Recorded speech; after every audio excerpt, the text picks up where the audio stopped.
49 అంటే సంతానం, 49 అంటే సంతోషం. Hi, welcome to I dream news. ఈ మధ్య వరుసగా ట్రెండింగ్ లో నిలిచిన నరేష్, పవిత్ర, లోకేష్ కలిసి నటించిన సినిమా మళ్ళీ పెళ్లి మే 26న భారీ అంచనాలతో రిలీజ్ అయింది. అయితే ఈ సినిమా మిక్స్డ్ టాక్ తెచ్చుకొని కలెక్షన్ల పరంగా సక్సెస్ అయింది. ఈ క్రమంలోనే ఆదివారం మూవీ టీం సక్సెస్ మీట్ ను ఏర్పాటు చేసింది. హైదరాబాద్ లో జరిగిన ఈ ఈవెంట్ లో నరేష్ సినిమా సక్సెస్ అయిన సందర్భంగా ఎమోషనల్ అయ్యారు. తుది శ్వాస వరకు నటుడిగానే ఎన్నో విభిన్న పాత్రల్లో నటించాలని ఉందని తెలిపారు. అలాగే తన స్నేహితుడు శరత్ బాబును ఆయన గుర్తు చేసుకున్నారు. ఈ క్రమంలోనే నరేష్ మాట్లాడుతూ ఇండియన్ గా, అందులోనూ తెలుగువాడిగా పుట్టడం గర్వంగా ఉందన్నారు. సినిమా కుటుంబంలో పుట్టి దాదాపు 50 ఏళ్లుగా నటుడిగా ప్రేక్షకులను అలరిస్తున్నందుకు హర్షం వ్యక్తం చేశారు.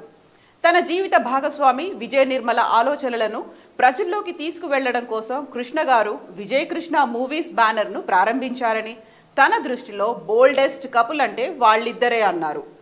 ఈ సినిమాకు వచ్చిన రిజల్ట్ చూసిన తర్వాత వాళ్ళిద్దరి దీవెనలు మేము అందుకుంటామనే నమ్మకం ఉంది అంటూ నరేష్ భావోద్వేగానికి గురయ్యారు.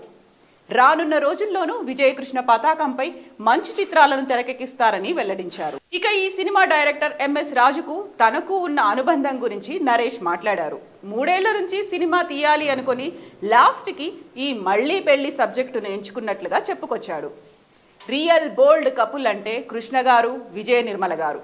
వాళ్ల రథం మళ్లీ ముందుకెళ్లాలని విజయకృష్ణ మూవీస్ ను మళ్లీ ప్రారంభించడం గర్వంగా ఉంది.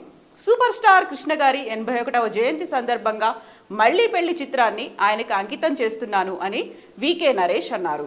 ఎంఎస్ రాజు దర్శకత్వంలో నరేష్, పవిత్ర, లోకేష్ జంటగా నటించిన చిత్రం మళ్లీ పెళ్లి. నరేష్ నిర్మించిన ఈ సినిమా గత శుక్రవారం విడుదలైంది. ఈ సందర్భంగా నిర్వహించిన సక్సెస్ మీట్ లో వికే నరేష్ మాట్లాడుతూ, నేను బతికున్నంత కాలం నటిస్తాను, అలాగే సమాజ సేవ చేస్తా అన్నారు. చిత్ర పరిశ్రమలో వికే నరేష్ 50 ఏళ్లు పూర్తి చేసుకున్న సందర్భంగా సెలబ్రిటీ వరల్డ్ రికార్డ్ నిర్వాహకులు ఆయన్ను సత్కరించారు. సంగీత దర్శకుడు నరేష్ బొబ్బిలి, నటి అన్నపూర్ణమ్మ ఈ ఈవెంట్ లో పాల్గొన్నారు.